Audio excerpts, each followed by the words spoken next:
Hello दोस्तों, कैसे हैं आप लोग। सब कुछ ठीक चल रहा है ना। तो देखो यार, आज मैं आपको इस वीडियो में आपसे बात करने वाला हूँ जो मनी हाइस्ट का सीज़न 5 का वॉल्यूम 1 जो रिलीज़ हुआ है ना, उसके बारे में मैं आपसे आज बात करने वाला हूँ। क्योंकि मैंने पिछले ही वीडियो में कहा था कि इस सीज़न का हर एक एपिसोड का अलग अलग वीडियो में सेपरेट वीडियो लेके आऊँगा।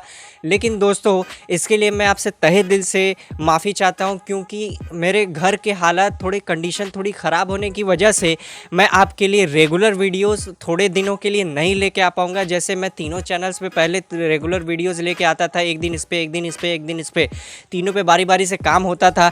लेकिन अब क्या है कि थोड़ा सा प्रॉब्लम आने की वजह से कुछ दिनों तक आपको रेगुलर वीडियो चैनल्स पे नहीं मिल पाएगी। और इसी वजह से यही कारण है कि मैं आपके लिए इन पाँचों एपिसोड्स के ऊपर, ये सीज़न 5 के पाँचों एपिसोड के ऊपर अलग अलग वीडियो लेके नहीं आ पाऊँगा।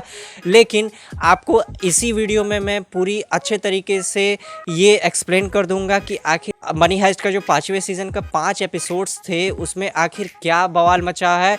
और कुछ सवालिया निशान भी वो लोग छोड़ के चले गए हैं। लेकिन अब इसका मतलब यही है कि हम लोगों को काफ़ी ज़्यादा, मतलब कि इसका कम से कम 2 से ढाई महीने वेट करना पड़ेगा। क्योंकि अब जो भी इसमें सवाल खड़ा हुआ है, जो भी सवाल हम लोगों के मन में पैदा हुए हैं, उसको जानने के लिए हम लोगों को वॉल्यूम 2 का वेट करना ही करना होगा। लेकिन इसके बारे में मैं बता सकता हूँ, आपको एक अंदाज़ा बता सकता हूँ कि आखिर मनी हाइस्ट में क्या होने वाला है। तो दोस्तों, चलिए बात कर लेते हैं सबसे पहले एपिसोड की। तो सबसे पहले एपिसोड की स्टार्टिंग वहीं से होती है जहां सीज़न 4 की एंडिंग हुई थी। अब क्योंकि एलिसिया जो है कि वो प्रोफेसर के खुफिया अड्डे को जान गई है, वो प्रोफेसर के खुफिया अड्डे में एंटर हो चुकी है। अब क्योंकि एलिसिया प्रोफेसर के ऊपर बंदूक तान देती है और सबका सारा गेम पलट जाता है, वहीं से सारा गेम पलट जाता है। और क्योंकि एलिसिया जो है कि प्रोफेसर को काफ़ी ज़्यादा टॉर्चर करती है, उसके पैर में गोली तक मार देती है, लेकिन इसके बावजूद भी प्रोफेसर कुछ भी नहीं बताता है। और फाइनली तभी अगला सीन स्टार्ट होता है बर्लिन जी का। बर्लिन जो कि मर चुका है, लेकिन फिर भी उसका फ्लैशबैक अगर बताया जाए तो वो पूरी सीरीज़ में आपको बर्लिन का फ्लैशबैक पूरी सीरीज़ में दिखाया गया है। तभी ये पता चलता है कि बर्लिन का एक बेटा भी है। हालांकि इस सीज़न में उसका सिर्फ एक फ्लैशबैक ही दिखाया गया। अब क्योंकि उसका बेटा इस समय कहाँ है कहाँ नहीं है, इसका कोई भी, इसके बारे में कोई भी ठोस जानकारी नहीं दी है नेटफ्लिक्स वालों ने, और ना ही एलेक्स पीना ने, जो कि इसके डायरेक्टर हैं, जो कि इसके इन्वेंटर हैं, ये मनी हाइस्ट को जिन्होंने लिखा है।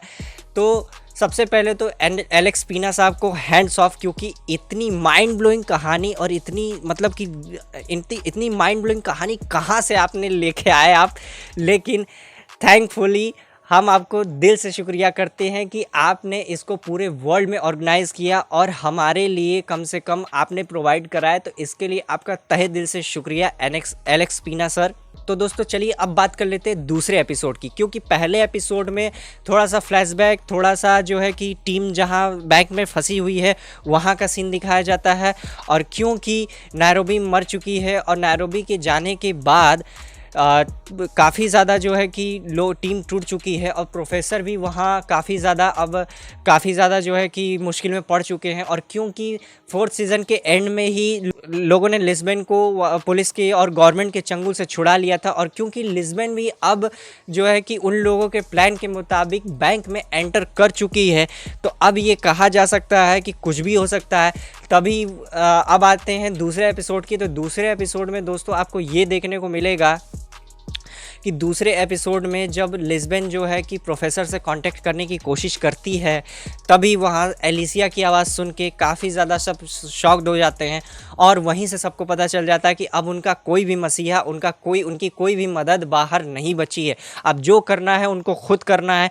तभी वो प्लान बनाते हैं कि अब उनके लिए जो 90 टन सोना पिघला के उनको बाहर लेके जाना था, अब उनकी सबसे पहली प्रायोरिटी हो जाती है कि सोने जितना पिघला चुके हैं उतना ही लो और जल्दी से जल्दी बैंक से निकलने की कोशिश करो। उधर कर्नल तमायो, जो कि इन लोगों के पीछे हाथ धो के पड़े हुए हैं, वो अनाउंस कर देते हैं आर्मी का। अब क्योंकि आर्मी आ जाती है और जंग की पूरी तैयारी हो जाती है। लेकिन तभी वहाँ पे एक टर्निंग पॉइंट आता है, और टर्निंग पॉइंट ये आता है कि तभी एलिसिया का जो है कि वो बच्चा एलिसिया की जो है कि पेट में कुछ प्रॉब्लम हो जाती है, जो कि आपने देखा ही होगा, और अचानक से उसके बच्चे की डिलीवरी करनी पड़ती है। तो मजबूरन एलिसिया को प्रोफेसर का हाथ छोड़ना पड़ता है और उसका साथ देना पड़ता है। एलिसिया की डिलीवरी होती है और मार्सेलिया और एक जो बूढ़े बाबा हैं वो और प्रोफेसर साहब मिल के इनकी डिलीवरी करते हैं और इनकी बच्चे की देखरेख करते हैं। और तभी प्रोफेसर तुरंत जो है कि बैंक में कांटेक्ट करता है लिस्बन से, तब सबकी जान में जान आती है। लेकिन तब तक शायद बहुत देर हो चुकी है और तभी थर्ड एपिसोड की स्टार्टिंग होती है। थर्ड एपिसोड में क्या होता है कि आप मतलब कर्नल तमायो जो है कि आर्मी को ना भेज के बल्कि कुछ चुनिंदा लोगों को भेजते हैं, मतलब कि आर्मी ही जाती है, वो आर्मी के ही लोग होते हैं, लेकिन अब वो आर्मी को पूरी आर्मी को एंटर नहीं करते हैं। तभी प्रोफेसर कुछ ऐसा गेम खेल देते हैं कि कर्नल तमायो को रोकना पड़ जाता है पूरी आदमी को। जितने लोग अंदर गए रहते हैं उतने लोग ही अब बचा के लेके आ पाएंगे कि नहीं, ये एक सब बड़ा सवाल पैदा हो जाता है। और क्योंकि अब उनके साथ गांधिया भी उन्हीं में से एक होता है, जो कि गांधिया को तो आप सभी लोग जानते होंगे, गांधिया के कैरेक्टर को, क्योंकि नैरोबी को उसी ने मारा था। तो दोस्तों वन ऑफ द मोस्ट, अगर मैं सबसे हेटेड कैरेक्टर की बात करूँ तो वो है आर्तुरो रोमान, जो कि ये भाई साहब भी एक अपने अलग ही मूड में होते। थर्ड एपिसोड की अगर मैं बात करूँ तो दोस्तों, तो यहाँ इधर से आर्मी जाने के लिए, अंदर बैंक में घुसने के लिए छत के ज़रिए से तैयार हो रही है, उधर आर्तुरो रोमान साहब ने अलग ही गदर मचाया रहता है। असल में वो क्या होता है कि उनके हाथ कुछ वेपन्स लग जाते हैं और वो मतलब कि उनका दिमाग काम नहीं करता है। वो उनको लगता है कि बस इन चोरों को जो है कि इन चोरों की मैयत निकालनी है, इनको बर्बाद कर देना है। आखिर में क्या होता है कि कुछ हॉस्टेजेस को वो अपने साथ भड़का के और किसी तरीके से वो उनके वेपन रूम तक पहुंच जाता है, जहां उन्होंने अपना वेपन छुपाया होता है। और वेपन रूम तक पहुंचने के बाद वो एक से एक वेपन का यूज़ करता है, काफ़ी हद तक परेशान करता है। लेकिन तभी वहाँ पे टनल के ज़रिए स्टॉकहोम की एंट्री होती है, जो कि मोनिका गस्तम्बीदे होती है। अब उनकी एंट्री होती है, वो तुरंत ही आर्तुरो को 2 गोली मार देती हैं, जिससे आर्तुरो मर जाता है। और मोनिका गस्तम्बीदे काफ़ी ज़्यादा मतलब कि उन्होंने कभी किसी को मारा नहीं है। अब जाहिर सी बात है, जिसने कभी किसी को नहीं मारा हो वो अचानक से अगर किसी को मार दे तो वो उसके दिमाग में वो चीज़ घर कर जाती है। तो मोनिका गस्तम्बीदे काफ़ी ज़्यादा मतलब अगर देखा जाए तो मेंटली रूप से काफ़ी ज़्यादा डिस्टर्ब हो चुकी रहती हैं। तो ये होता है थर्ड एपिसोड में। और उसके बाद फिर आर्तुरो रोमान जो है कि मर जाते हैं। अब चौथे एपिसोड की बारी आती है, तो चौथे एपिसोड में आर्मी एंटर करने ही वाली है। तभी प्रोफेसर तुरंत ही कांटेक्ट करता है और लोगों को बताता है, और वहाँ पे प्लान के मुताबिक फिर से वापस सब कुछ चलने लगता है। लेकिन तभी वहाँ पे कुछ ऐसी चीज़ होती है, और तभी वहाँ पे मतलब कि फ्लैशबैक भी चलता रहता है अपना अलग, क्योंकि वहाँ पे मतलब फ्लैशबैक में बर्लिन और उनके बेटे और उनकी जो वाइफ हैं तातियाना और मार्शलिया और बगोता, बर्लिन के ही कैरेक्टर मतलब बर्लिन के ही साथ रहते हैं, बर्लिन के ही दोस्त रहते हैं। तो वो लोग उधर फ्लैशबैक में एक जगह से जो है कि कुछ ऐतिहासिक चीज़ें जो कि गोल्ड की बनी होती हैं उनको चुराने की प्लानिंग कर रहे होते हैं। तो कुछ सीन उनका भी बीच बीच में दिखाया गया।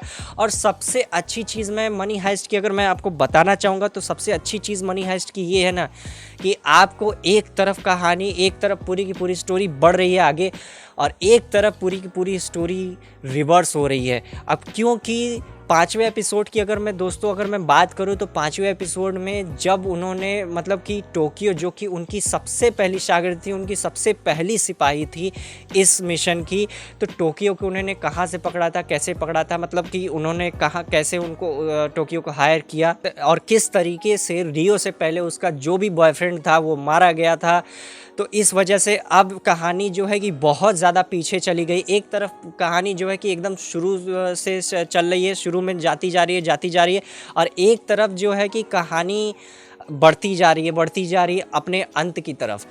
तो दोस्तों यहाँ पे 5वें एपिसोड की बात होती है। तो 5वें एपिसोड में पूरा फुल ऑन वॉर स्टार्ट हो जाता है, युद्ध स्टार्ट हो जाता है। और तभी हेलसिंकी जो कि मोटे आदमी रहता है, हेलसिंकी, उसके ऊपर एक बड़ा सा जो है कि बैंक में जब फायरिंग होती है तो बड़ा सा ताबूत, बड़ा सा पोल उसके ऊपर गिर जाता है। एक बड़ा सा स्टैचू होता है जो कि काफ़ी भारी, कई टन का होता है, उसके ऊपर गिर जाता है और हेलसिंकी का पैर काफ़ी ज़्यादा इंजर्ड हो जाता है।